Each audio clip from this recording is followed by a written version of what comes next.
Bab 1439. Bloodbacher. 3 sinar cahaya keemasan, jenius yang diakui oleh leluhur.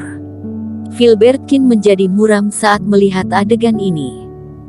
Bakat tak tertandingi seperti Erik Kin ini, memiliki kemampuan untuk menjadi penerus Kaisar Qin.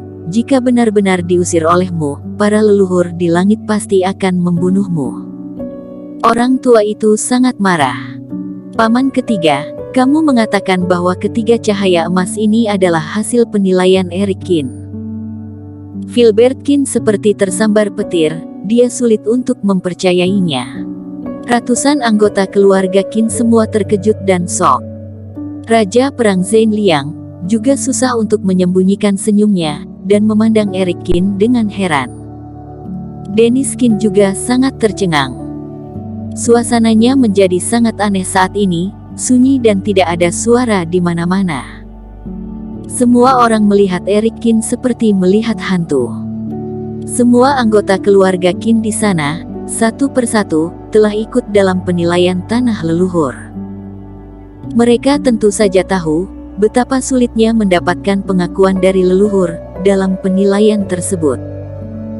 3 ujian itu, meski hanya satu energi ungu, sudah cukup membuat bangga dan menonjol sebagai talenta muda generasi ini.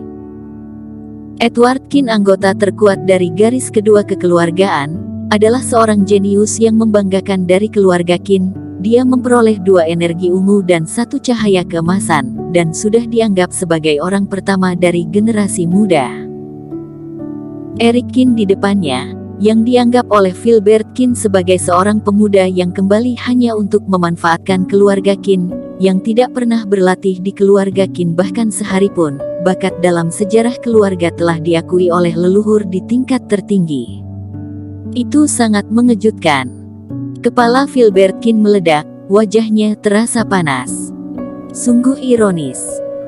Wajahnya bukan memerah karena tamparan orang tua itu, tetapi dia merasa seperti telah ditampar dengan cara tak terlihat dan berkali-kali.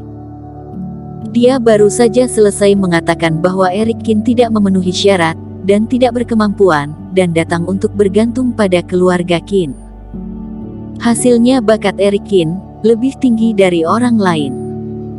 Mengenai masalah klan Barbarian Blood, dia tidak masuk akal dan berbicara tentang statusnya. Alhasil malah status yang diperoleh Erik Kin 10 kali lipat lebih tinggi daripada klan Barbarian Blood.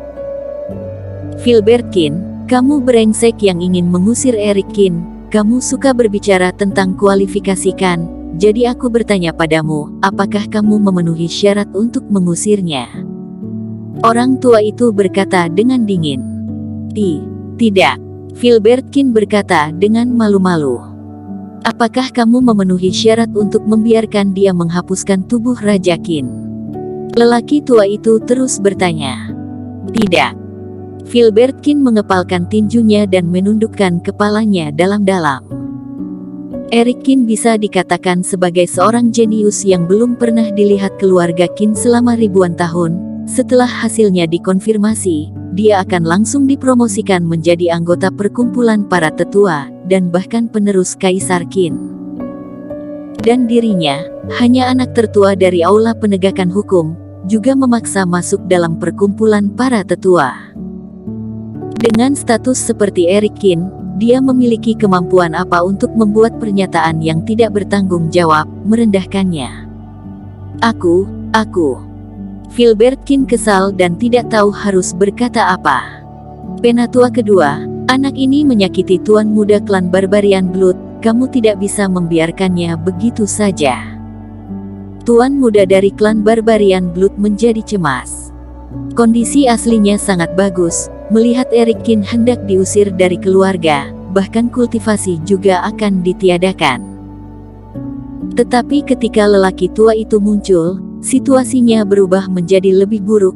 Dia tidak memahami arti cahaya keemasan, tetapi tampaknya Filbertkin menjadi ragu-ragu setelah lelaki tua itu muncul. Bagaimana bisa, dia ingin melihat dengan matanya sendiri bahwa Erik Kin dihukum berat dan menyesal ke arena telah melakukannya. Orang-orang klan Barbarian Blood lainnya terkejut, mereka tidak menyangka tuan muda itu melontarkan kata-kata begitu, tetapi mereka bisa melihat petunjuknya. Sekarang situasinya tidak bisa asal berbicara omong kosong. Benar saja, kata-kata tuan muda itu membuat lelaki tua itu tiba-tiba menoleh, matanya merah. Klan Barbarian Blood, sampah di hati lelaki tua itu hampir menghancurkan harapan masa depan keluarga Qinku. Aku terlalu malas untuk berbicara denganmu barusan, tapi sekarang masih berani berbicara omong kosong. Aku benar-benar berani menghabisimu. Orang tua itu sangat marah dan mengangkat tangannya dengan tajam. Tiba-tiba di atas langit, kehampaan bergetar hebat, dan tangan raksasa muncul dari celah seperti gunung. Telapak tangan ini kemudian menyapu, menimbulkan badai yang menakutkan, menggetarkan kehampaan. Sus sus sus. Telapak tangan raksasa ini menghantam klan Barbarian Blood dan langsung menghempaskannya, termasuk tuan muda yang terluka. Mereka langsung terlempar keluar sejauh beberapa mil, satu persatu di udara. Berdarah, suara tulang patah tak ada habisnya. Terlebih tuan muda itu, yang pada dasarnya memiliki kultivasi yang biasa, sudah luka parah. Ditampar telapak tangan Pak Tua itu, lukanya bertambah parah, dan langsung pingsan. Dalam waktu kurang dari 10 tahun, khawatir tidak akan lebih baik. Itu membuat paman ketiga marah. Orang-orang klan Barbarian Blood ini juga mencari kematian. Filbertkin menyeka keringatnya dan berkata dengan dingin di dalam hatinya. Orang tua di depannya, meski tinggal di tanah leluhur, sepertinya tak bisa dilawan dan tak terbantahkan di dunia. Tapi nyatanya, di masa Kaisar Qin, dia disebut Bloodbacher, Warren Qin. Pada saat itu, klan Barbarian sedang tidak stabil, dan beberapa klan Barbarian memberontak dari waktu ke waktu, dan Kaisar Qin mengirimnya untuk membunuhnya secara langsung. Suatu ketika dia bahkan sendirian dan membunuh setengah dari populasi klan Barbarian. Sejak saat itu, klan Barbarian menundukkan kepalanya dan tidak berani melakukan provokasi apapun selama 500 tahun. Tetapi kemudian, ketika Kaisar Qin beralih ke strategi yang lembut, dia secara bertahap menjadi temperamental dan tetap bersembunyi di tanah leluhur ini sepanjang tahun. Begitu banyak orang telah melupakan reputasinya yang mengerikan. Kembalilah dan beritahu ketua klan Barbarian Blood, jika ingin melakukan perhitungan, cari aku Bloodbacher. Ngomong-ngomong, biarkan dia bertanya kepada ayahnya bagaimana aku mematahkan 10 jari ayahnya lagi. Orang tua itu melihat sekelompok orang dari klan Barbarian Blood yang tergeletak di tanah dan bergumam. Filbertkin merasa malu lagi. Orang tua itu menyebutkan Bloodbacher. Bagaimana bisa klan Barbarian Blood ini berani berbicara omong kosong lagi? Filbertkin, karena kamu suka berbicara aturan, maka aku bertanya kepadamu. Klan Barbarian Blood ini adalah tuan muda sampah yang telah menyinggung jenius teratas dari keluarga Qinku tanpa alasan. Pasalnya, pilar masa depan, orang tua ini hanya melukai 180 tulangnya dengan parah, sepertiga meridiannya tercecer, dan menghancurkan 1/5 laut kesadaran. Tidak berlebihan kan? Tidak. Filbertkin merasa getir dan menggelengkan kepalanya lagi dan lagi. Untuk sekarang, apa yang bisa aku katakan? Kalau begitu dalam hal ini, siapa yang benar dan siapa yang salah? Apakah kamu telah menganiaya saudara keempatku? Nana Qin berkata dengan tiba-tiba. Filbertkin sangat kesal, dan dia sudah mengakuinya, tetapi Nana Qin masih harus memprovokasi ini. Itu salah tuan muda kita, Tuan Qin tidak punya masalah. Orang-orang klan Barbarian Blood itu dengan menahan sakit bangkit dan menggelengkan kepala. Erik Qin tampak agak bingung. Orang-orang ini mau mengakui kesalahan mereka bukan karena mereka tahu kesalahan mereka, tetapi karena mereka kuat.